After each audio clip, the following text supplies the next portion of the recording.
자, 우리 영상 하나 먼저 보도록 하겠습니다. 영상 우리 학생 아마 고등학교 교실에서 몰래 카메라로 했던 영상 같습니다. 잠깐 보겠습니다.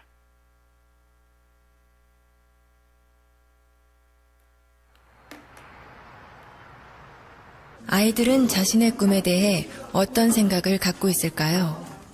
한 고등학교를 찾아가 청소년의 꿈을 스케치하다라는 주제로 의식조사 프로그램을 촬영하기로 했습니다.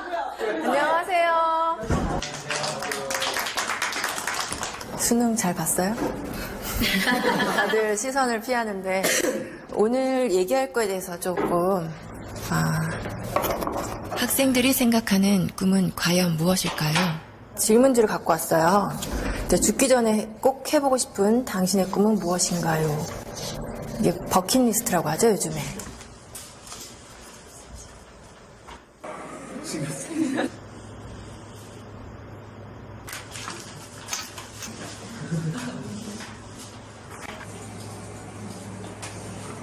학교 운동장에 농사 짓기? 이런 것도 있네요. 여기서 우리는 두 번째 질문을 해보았습니다. 앞으로 살 날이 1년밖에 남지 않았다면 당신의 꿈을 이루는 것과 5억 원이라는 돈을 선택하는 것 중에 어떤 걸 선택할 것 같아요? 꿈이요. 제 이름을 세상에 알리고 죽는 게 의미 있다고 생각합니다. 꿈을 이뤄서 5억보다 더 많은 돈을 벌면 돼요. 나 1년밖에 안 남았는데 끝까지 해야죠. 롤스로이스 타고 싶어요. 제가 먹고 싶은 치킨 먹고 튀기면서 살 거예요. 꿈은 솔직히 5억보다 더 큰 가치가 있다고 생각해요. 잠시만요.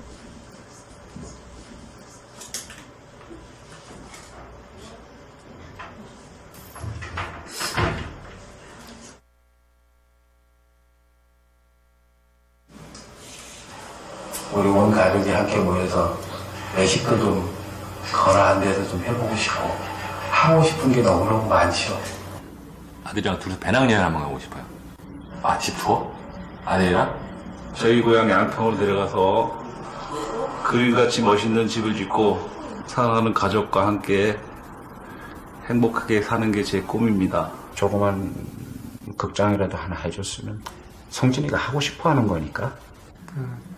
많은 추억이나 또 집사람한테 그동안 못 해준 거 그런 것만 생각나더라고요. 가족과 함께 여행을 하는 게 제 꿈입니다.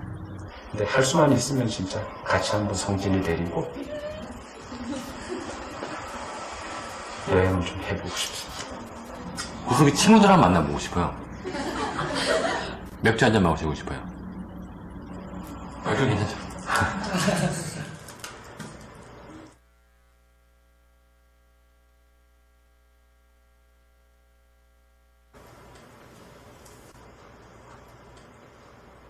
그러니까 제가 하고 싶은 걸 포기하고 5억을 선택하느냐?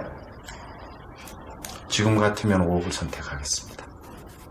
결론적으로 돈을 선택해서 주는 게 좋겠죠, 뭐나. 그건 당연히 5억은 가족을 위해서 선택하겠죠. 그 아버님이 좀 장병에 돌아가셨거든요. 이건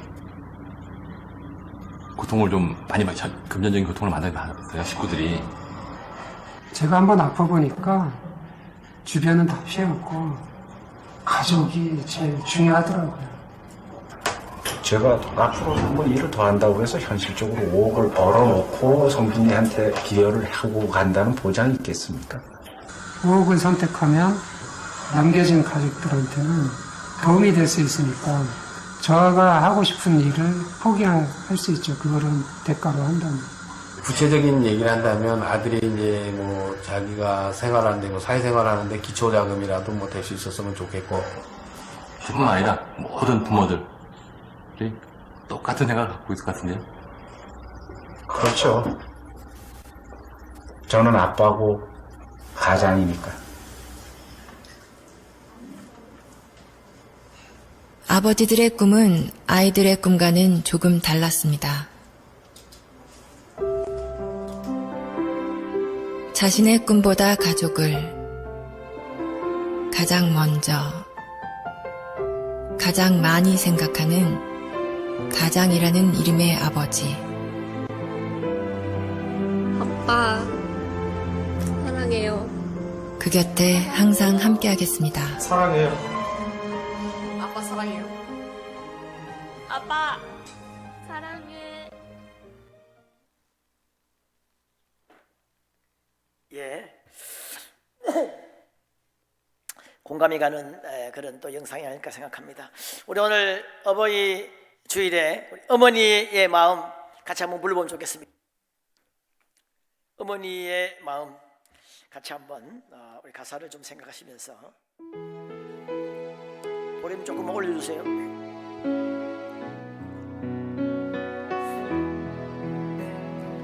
나 실제 괴로움 다 잊으시고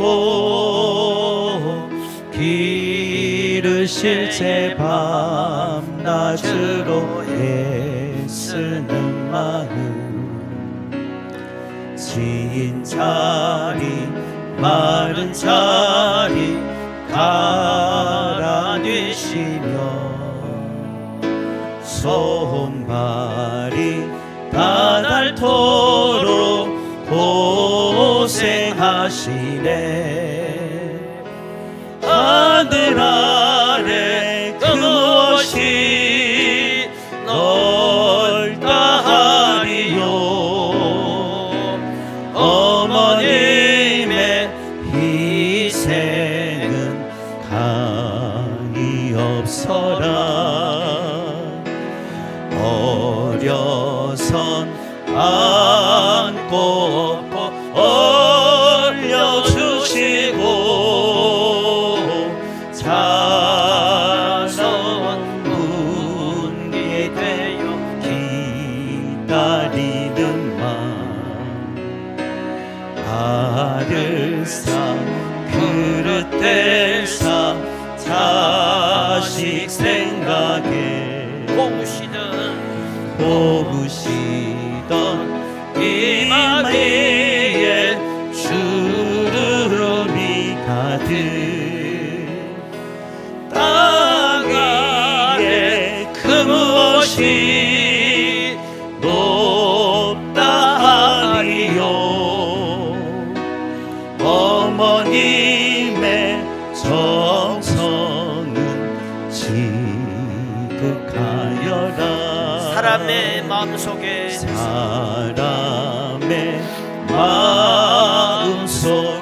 온 가지 소원 어머님의 마음속엔 오직 한 가지 아낌없이 일생을 자식 위하여 살과 뼈를 깎아서 바치는 마음 인간의 그 무엇이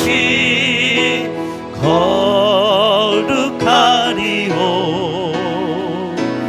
어머님의 사랑은 끝이 없어라. 예, 참 좋은 가사죠. 좋은 글 하나만 시라면 시고 그림은 그린데 읽고 말씀을 좀 나누도록 하겠습니다. 실록 속의 올해 장미는 어머니를 향한 그리움으로 다시 찾아왔습니다. 오늘도 다정히 불러보는 어머니, 오늘도 다정히 기도처럼 불러보는 어머니, 계실 때는 몰랐습니다. 그 깊고 큰 사랑을 떠난 뒤에 알았습니다. 태산 같은 은혜를. 삶의 여정에서 지치고 힘겨운 시련을 겪을 때 무작정 불러보는 이름 어머니, 무엇을 결정할 지혜가 부족할 때 애타게 불러보는 이름 어머니, 누군가 용서할 수 없어 괴로울 때도 간절히 불러보는 이름 어머니, 아프고 슬픈 일을 감당할 수 없을 때 울면서 불러보는 이름 어머니, 어머니의 이름을 부르는 것만으로도 그리움의 노래입니다. 어머니의 모습을 그리는 것만으로도 은혜로운 기도입니다. 저를 위해 늘 울어주신 어머니여, 어머니가 안 계신 삶은 저희에겐 사막과도 같습니다. 맑디 맑은 물 한 모금 건네주셔서 삶에 지치고 기진한 저희의 목마름을 적셔 주십시오. 거북등같이 거친 손 내밀어 주셔서 핥히고 상처난 내 영혼을 도닥여 주십시오. 어머니, 당신은 제 삶의 최고의 선물입니다. 어머니, 당신은 제 그리운 이름입니다. 어머니, 어머니. 참 좋은 글이죠. 저도 이 어버이 주일이 되면은 부모님 생각이 많이 납니다. 저는 부모님께 참 제대로 효도를 못했던 것 같아요. 특별히 아버님께 효도를 많이 못한 것 같습니다. 어머님은 조금 더 십몇 년 더 사셔서 그래도 조금은 뭐 차 타고 여행도 가기도 하고 같이 기도도 하고 그랬는데, 아버님은 한 번도 제대로 아버님께 사랑한다는 말도, 경상도 사람들이 그 잘 못해요. 사랑한다는 말, 감사하다는 말 제대로 못했던 것 같아요. 여러분, 누가 그런 이야기예요. 젊을 때는 어머니 생각이 많이 났다고 합니다. 그런데 이 70대 신분이 그런 이야기예요. 나이가 드니까 이제 아버지 생각이 난다는 겁니다. 참 그 말에 공감이 돼요. 젊을 때는 좀 어려서 좀 어머니 품이 그리웠는지 몰라도, 나이가 드니까 아버지하고는 그렇게 또 아버지는 원래 옛날 우리 아버지들은 좀 다정다감한 그런 게 좀 부족이잖아요. 친하게 지낸 것 같지 않았는데 이제 그 나이가 되니까 아버지를 이해하게 되고 생각이 난다는 거죠. 저도 천국 가면은 우리 아버님 만나서 진심으로 감사합니다 그렇게 말하고 싶어요. 여러분, 우리가 영상을 지금 본 것처럼 이 사랑은 내리사랑이라는 말이 있죠. 왜 그럴까요? 왜 내리사랑이죠? 왜 여러분, 부모가 자식을 사랑하는 마음, 자식이 부모를 사랑하는 마음이 왜 그렇게 차이가 많이 날까요? 왜 그럴까요? 여러분, 자식이 부모에게 한 게 있습니까? 제가 다른 영상 하나 사실 오늘 보여줄까 고민했는데, 그 영상에 보면은 젊은 여학생이 부모에게 틱틱거리고 엄마 싫어! 먹기 싫어! 하고 그냥 속을 썩이는데, 그게 전혀 잘해준 게 없는데 자식을 사랑한단 말이죠.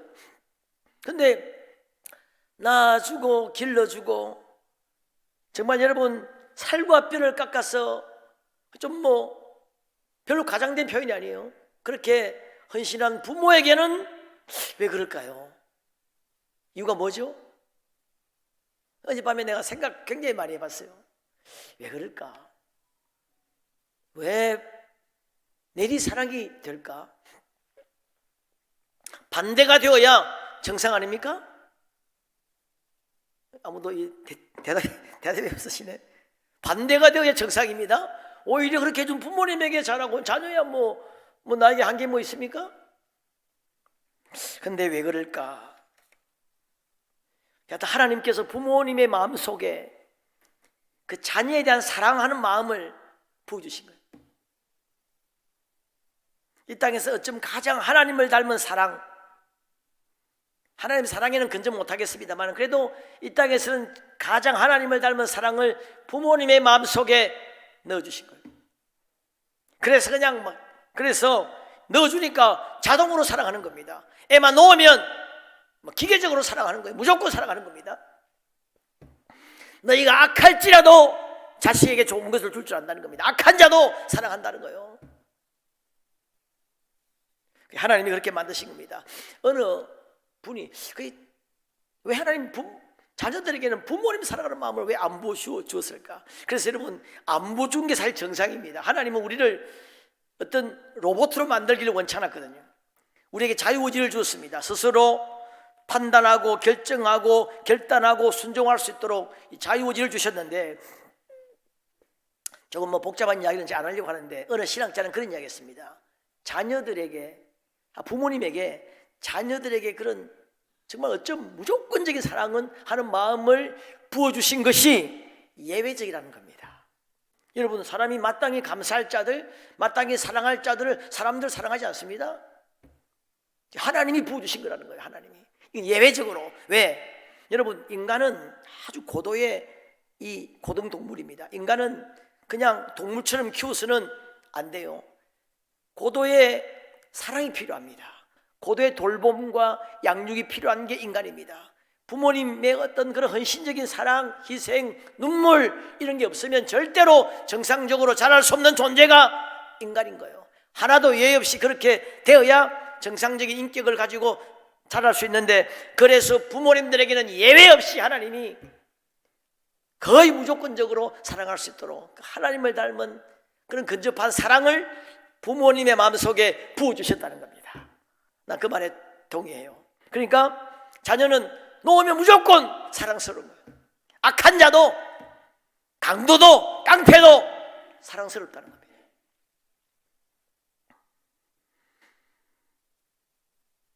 그리고 이제 부모 사랑에 대해서는, 자녀가 부모에게 효도하는 문제에 대해서는 하나님께서 그 마음은 주시지 않고 하나님의 방법대로 계명을 주신 겁니다. 큰 계명을. 여러분, 10계명. 자, 10계명은 여러분 1계명부터 10계명까지가 중요한 순서대로 되어 있습니다. 나 외에 다른 신을 두지 말라.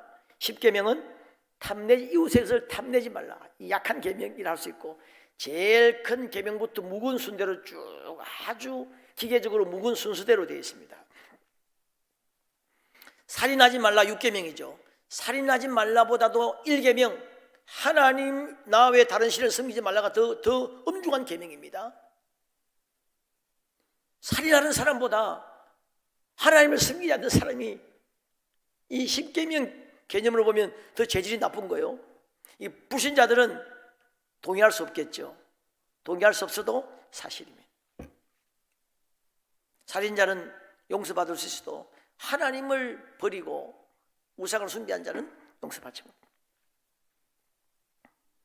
여하튼 계명을 그렇게 쭉 놓았는데, 1계명부터 4계명까지가 하나님 사랑, 그리고 5계명부터 10계명까지가 인간 사랑인데, 인간과의 관계에 대한 사랑인데, 살인하지 말라, 가늠하지 말라, 도둑질하지 말라, 거짓 증거하지 말라, 탐내지 말라, 죄질이 아주 무궁부터 순서대로 쭉 되어 있는데, 그 위에 살인하지 말라 위에 내 부모를 공경하라, 이 계명을 딱 두었단 말입니다.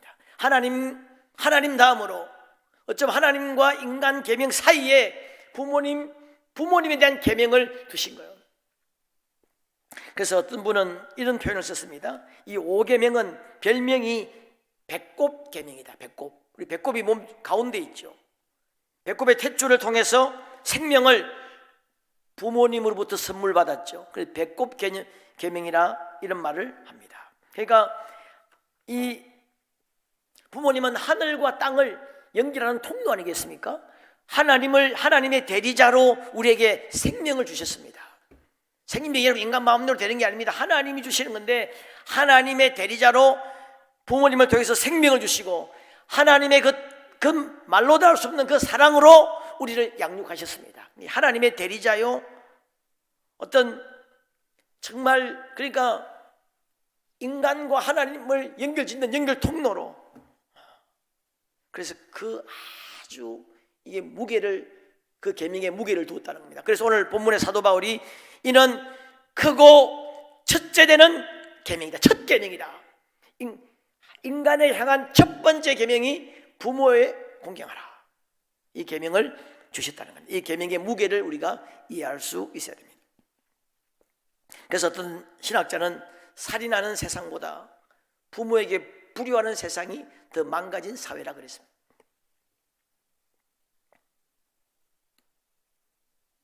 자, 그러면서 약속 있는 첫 계명이다. 그냥 공경하라, 사람들이 말 잘 안 듣잖아요. 말 안 들으니까 하나님께서 보너스로 엄청난 상을 약속하셨는데, 이로써 내가 잘되고 땅에서 장수한다. 여러분, 자, 오늘 3절에 이로써 내가 잘되고 땅에서 장수한다. 잘되고 땅에서 장수한다면 여러분 마음에 좀 와닿지 않습니까? 그렇게 뭐 필히 와닿지 않을지 모르겠습니다. 오히려 지금 말로 하면 그러면 내가 대박 날 것이다 이렇게 하면 마음에 와닿을지 모르겠습니다. 그러면 내가 아파트 당첨될 거다 이렇게 말하면 와닿을지 모르겠는데, 여러분 땅에서 잘되고 장수한다는 복은 여러분 완전한 복입니다. 이 이상 복을 한번 이야기해 보세요. 무슨 복 한번 이야기해 보세요. 땅에서 잘되고 장수한다. 이건 완벽하고 완전한 복입니다. 땅에서 잘되고 장수하면 그보다 더 큰 축복이 어디 있겠습니까? 그런 복을 하나님이 우리에게 약속을 하셨습니다. 이게 약속 있는 첫 계명이죠. 효도에 하나님이 큰 축복을 약속을 하셨습니다. 다른 계명은 약속이 없습니다. 살인하지 않았다 약속이 없습니다. 안 했으면 안 한 걸로 그냥 된 겁니다. 그러나 부모 공경만큼은 이 계명을 실천했을 때 엄청난 축복의 약속을 하나님이 하셨다는 겁니다. 성경에 보면은 부모에게 효도한 사람들이 한결같이 큰 축복을 받죠. 이삭 그 아버지에게 순종해서, 아브라함에게 순종해서 모리아산까지 갑니다. 요셉 그 아버지를 사랑하고 아버지를 마지막까지 그 고센 땅에 모셔서 섬깁니다. 여러분, 셈과 야벳 그 아버지를 공경했습니다. 근데 가나안은 저주를 받죠. 그 아버지를 경홀히 여긴 겁니다.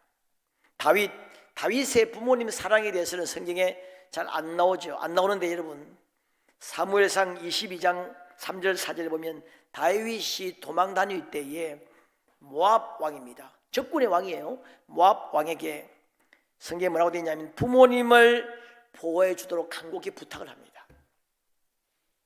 그 부모님은 사무엘상을 보면은 사무엘이 찾아왔을 때 자기를 식사 자리에도 초대하지 않고 양치기 하게 만들었던, 좀 서운하게 했던 부모님인 것 같기도 한데, 그 부모님을 다 보호해, 다른 방법이 없으니까 모압 왕에게 가서 부탁을 합니다.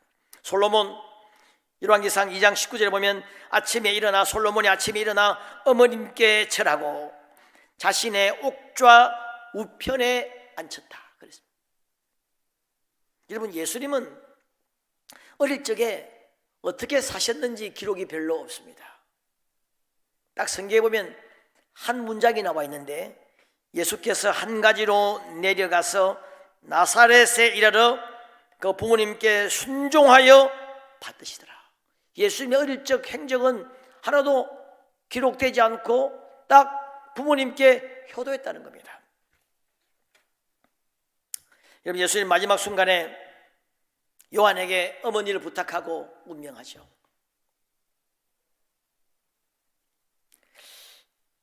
마지막에 그 와중에 여자여 보소서 아들이니이다. 여자여, 이 번역이 조금 문제가 있는 번역입니다. 여자여 하니까 어떤 하나님의 아들로서 육신의 어머니입니다만 그렇게 표현했다고 하는데, 이 여자여라고 했던 헬라어가 귀나이라고 하는 단어인데, 이 단어는 여왕 마마에게 할 때 쓰는 단어입니다. First Lady, 이런 여왕 마마, 이런 분들에게 부를 때 귀나이라고 불렀단 말이죠. 우리 번역에 이렇게 번역하면 좀 오해가 있고, 차라리 우리 귀하신 어머니 이렇게 번역하면 좋았을 뻔했습니다. 마지막 순간에 최고의 사랑과 존경을 표시하면서 거의 정신이 지금 혼미한 상태입니다. 호흡이 곤란하고 지금 무슨 격식을 차릴 상황이 아닌데 그 최고의 사랑과 존경을 드리고 그렇게 예수님이 운명하셨습니다. 지금 여러분, 인류 구원의 순간이죠. 죄로 인해서 죽을 수밖에 없는, 심판을 피할 수 없는 온 인류를 위해서 자신을 드리는 가장 엄숙한 이 구속사의 절정에, 이 순간이 어쩜 좀 사적이라고 느껴질 수 있는 그런 대화를 하는 겁니다. 갈보리 상황과는 좀 맞지 않는 어머니 아들입니다. 그리고 어머니를 부탁합니다. 육신의 어머니. 여러분, 마리아도 그렇게 고백했습니다. 천한 계집종이라 그렇게 고백했어요. 하나님의 아들입니다마는 그래도 육신의 어머니라고 그 어머니를 부탁합니다. 요한에게 부탁하죠. 누굴 부탁할까 아마 생각했던 것 같아요. 누가 좋을까? 요한은 여러분 사랑의 사도 아닙니까? 사랑 누가 말했나? 요한이 말했습니다.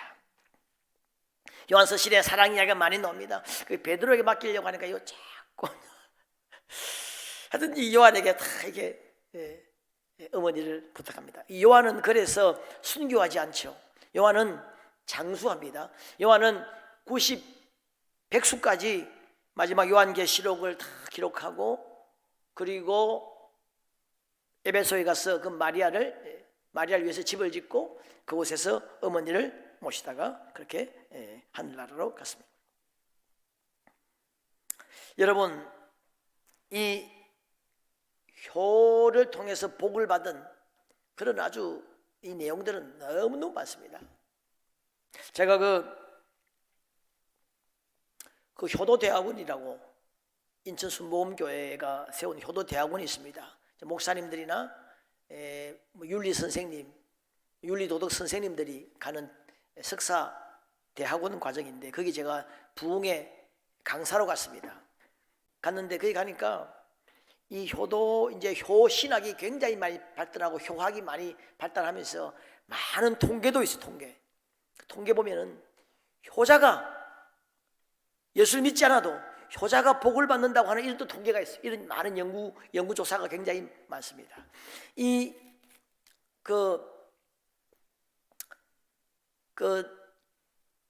인천수목교 목사님이 효 대학원을 만들어서 효 운동을 한 그 원인이 뭐냐면 삼풍백화점이 무너졌을 때 사람들이 많이 깔려 죽었죠.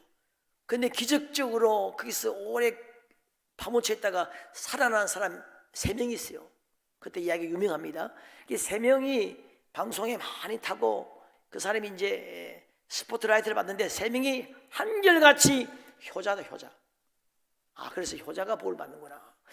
그러면서 성경을 보니까 주님의 엄청난 약속이 있는 거예요. 땅에서 잘 되고 장수한다는 겁니다. 그래, 하나님의 이 계명이잖아요. 이게 첫 번째 되는 계명이잖아요. 가장 엄중한 계명이잖아요. 그래서 순복음교회가 그전에는 하나님의 사랑, 이웃 사랑 이 계명을 두 계명을 주셨는데 하나님의 사랑은 잘했다는 겁니다. 열심히 기도하고 전도하고 그 열심은 뭐 누구도 따라할 수 없었는데 이 이웃 사랑, 형제 사랑에 대해서 좀 약하지 않았나. 그래서 이웃 사랑, 형제 사랑에서 가장 최고의 계명이 부모님을 사랑하는 것이니까 효 운동을 해야 되겠다. 그래서 효 운동을 시작하면서 효도 대학원을 만들고 아주 그냥 뭐 그렇게 해서 여러분 인천순복음교회는 예배 시간에 뭐 하나님 사랑 그하고 효자 축복 앞에를 모르겠네.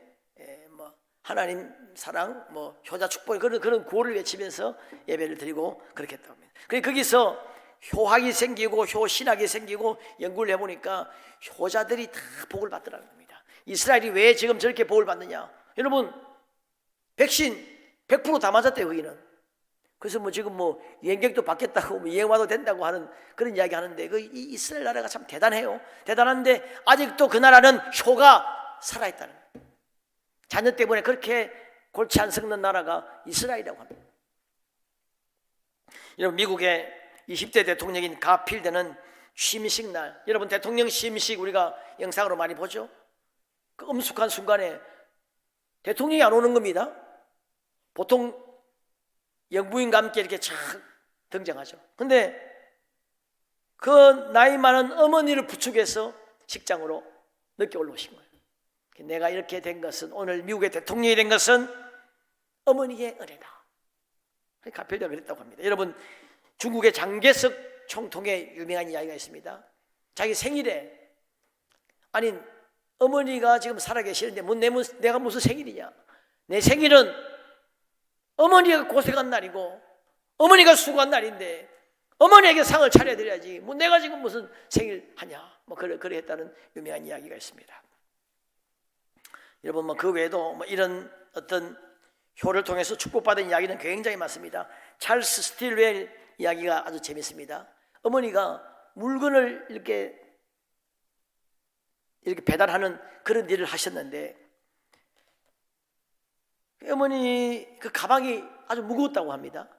그래서 이 가방을 좀 가벼운 가방이 없을까? 그래서 종이로 한번 가방을 만들어 보자. 그래가지고 1887년에 종이로 가방을 만드니까 이게 가방이 되는 겁니다. 그래서 이게 여러분 전 세계적으로 유행하게 된 쇼핑백의 시작입니다. 이 스틸웨는 이것 때문에 굉장히 많은 부자가 됐어요. 그 효심이 하나님이 효자에게 지혜를 주신 겁니다. 여러분 링컨의 이야기 유명하죠? 아버지가 그 구두 수선공입니다. 구두방을 하셨는데 옛날에 여러분 이 미국 사회가 그 링컨 시대에는 이 신분 사회가 우리나라와 비슷해서 그 나라도 신분 이 차별이 굉장히 심했습니다. 노예가 있었고 귀족계급, 천민 이게 아주 그 당시 심할 때입니다. 그런데 구두 수선공 천민의 아들이 대통령이 됐다는 겁니다. 그래서 상원 의원들이 좀 귀족 출신의 상원 의원들이 자존심이 많이 상했는가 봐요. 그래서 그 회의석상에서 국회에서 어느 상원 의원이 비꼬 온다고 이제 반대편이죠. 당신이 대통령이 되다니 정말 놀랍습니다. 그러나 당신의 아버지가 신발 제조공이었다는 사실을 잊지 마십시오. 가끔 당신의 아버지는 우리 집에 신발을 만들기 위해 찾아오곤 했습니다. 그러니까 다른 국회의원들이 막 킥킥거리고 웃고 비웃고 하는 겁니다. 그때 링컨의 눈에 눈물이 고였다고 합니다. 그리고 이렇게 대답했다고 합니다. 고맙습니다. 어머님 때문에 한동안 잊고 있었던 아버지의 얼굴이 떠올랐습니다.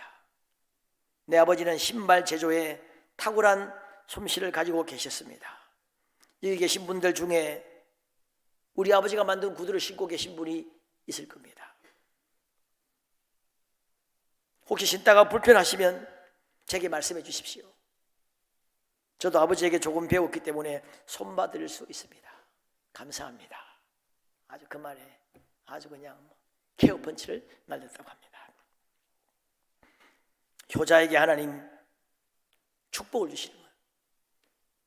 여러분 우리 충일교회가 교회적으로도 그렇고 가정적으로 이런 축복이 임하기를 주님의 이름으로 축원합니다. 잘되고 장수한다는 겁니다.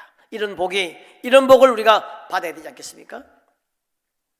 여러분 가장 가까운 이웃이 부모님이죠. 우리가 부모님을 사랑하지 못한다면 누구를 사랑할 수가 있겠냐는 겁니다. 여러분 효가 살면 가정이 살고 사회가 살고 나라가 삽니다. 여러분 효가 망가지면 모든 것은 여러분 이 효가 망가지는 것에서 출발하는지 모릅니다. 여러분 요즘 자주 곳에 이야기합니다만 우리나라 지금 출산율 심각하죠. 어제 어떤 기사를 보니까 지금 출산율이 0.1명도 아니고 0.8대로 내려왔는데 지금 국민건강보험공단에 여자가 임신을 하면은 이제 치료받고 그게 등록이 되잖아요. 요즘 병원에 안 가는 사람 없으니까. 그럼 지금 임신 가입률을 보면은 내년에 출산율이 또 나온다는 겁니다. 올 연말이나 내년에 출산율이 또 나와. 지금 0.6대로 지금 내려간다는 겁니다. 이것은 지금까지 인류 역사상 어느 나라든 어느 지역이든 한 번도 경험해보지 못한 그런 출산율이라고 합니다. 나라가 소멸되는 소멸급의 출산율이라. 왜 그럴까? 참 답답합니다. 그래서 여러 가지 이야기합니다. 지금 취업 문제, 주택난. 근데 나는 그 말에 동의하지 않습니다. 만약에 여러분 경제적인 문제 때문에 만약에 출산율이 지금 그렇다면 그러면 우리나라가 세계에서 가장 못 삽니까? 우리나라가 가장 지금 취업 문제, 지금 주택 문제가 제일 심각합니까? 세계에서 꼴등인데 아프리카 같은 못 사는 나라는 6명, 5명, 4명입니다. 우리나라 여러분 옛날에 60년, 70년, 50년대 그러니까 지금보다 나았습니까? 나는 그 말에 동의할 수 없어요. 이건 다른 이유가 있는 겁니다. 어쩜 이 효와 관련이 있는지도 모르겠어요. 효가 무너진 겁니다. 옛날에는 여러분 부모님 말을 듣기 위해서라도 아기를 낳기도 하고 그랬지 않습니까? 여러분 이번에 우리 청소년들에게 어느 단체에서 설문조사를 하니까 결혼을 안 해도 된다는 사람이 반 이상이고 결혼해도 나는 자녀를 안 놓을 수도 있다 하는 사람이 60%라고 합니다. 옛날에는 부모님에게 효도하고 순종하는 마음으로라도 자녀를 놓고 했는데 요즘 그게 여러분 없어졌습니다. 그 포스트 모더니즘 후기 현대주의에서 부모님 말 권위를 무시하고 마음대로 하지 않습니까? 지금 이 가정이 해체되고 깨어지는 소리가 지금 막 납니다. 또 지금 이상한 법을 하나 발의한다고 하는데 아주 쉽게 말하면 동거도 해도 좋다는 그 동거를 합법화하는 법안을 지금 발의하고 가정이 깨어지는 소리가 많이 들리는데 이것이 효와 사실은 관련이 있습니다. 여하튼 우리의 가장 가까운 이웃은 부모님입니다. 낳아주시고 길러주시고 우리 정말 손발이 닳도록 우리를 위해서 사시고 양육하시고 사랑을 쏟으신 그 부모님을 우리가 사랑하지 못한다면 누구를 사랑할 수 있겠습니까? 이웃을, 형제를, 심지어 원수를 사랑하라고 했는데 그건 말장난에 불과한 것이죠. 부모님의 은혜를 모르면 우리도 은혜 받을 자격이 없는 거 아닙니까? 특별히 이 마지막 때에는 사랑이 식고 부모를 거역한다고 그렇게 성경이 기록하고 있는데 우리 충일교회만이라도 여기에 맞불을 놓으면 좋겠습니다. 효도하기를 주의 이름으로 축원합니다. 나를 위해서라도 당에서 잘 되고 장수하는 복을 주신다는 겁니다. 우리가 부모님께 효도하고 부모님 마음을 기쁘게 하고 그러면 우리에게도 복이 되고 우리의 자손들도 또 우리에게 여러분 효자가 효자를 낳는다는 말이 있잖아요. 여러분 그 유명한 좀 그런 이야기입니다만은 옛날에 고려장 한다고 데리고 왔는데 할머니를 지게에다가 메고 이제 버리러 간 겁니다. 근데 애를 데리고 갔대요.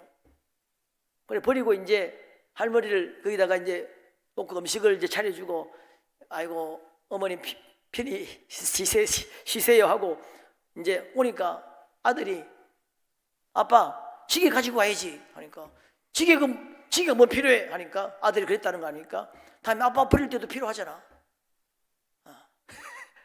아빠 버릴 때도 필요하니까 지게 가지고 와자. 그러니까 그 말에 이제 회개하고 다시 어머니를 모시갔다는 그런 실화인지 우스갯소리인지. 근데 요즘은 어느 분이 아주 쓴소리 하더라고. 이 말을 해야 되나 말아야 되나? 요즘은 지게가 필요 없대요. 왜? 스스로 나가니까. 알아서 스스로 나가니까 지게 필요 없다는 말을 그렇게 하면서 쓴소리를 하더라고. 이런 시대에 우리 그리스도인들만이라도 부모님께 효도하고 특별히 가장 큰 효도는 믿지 않는 부모님들을 천국으로 모시는 것이 가장 큰 효도 아니겠습니까? 우리 충일교회는 우리의 부모님들 한 분도 천국 못 가는 분이 없기를 주의 이름으로 축원합니다. 부모님들 어찌하든지 기도하고 금식을 하더라도 부모님들을 주께로 인도하고 그리고 천국 갈 때까지 우리 부모님들이 편히 자녀들을 위해서 마음껏 축복하고 그렇게 편히 살 수 있도록 그렇게 할 때에 우리 교회도 복을 받고 우리의 가정도 복을 받고 이 나라 이 민족도 복을 받고 가정도 새로운 회복의 역사가 일어날 줄 믿습니다. 그런 복된 여러분 되시기를 주님의 이름으로 축원합니다. 우리 한번 기도하겠습니다.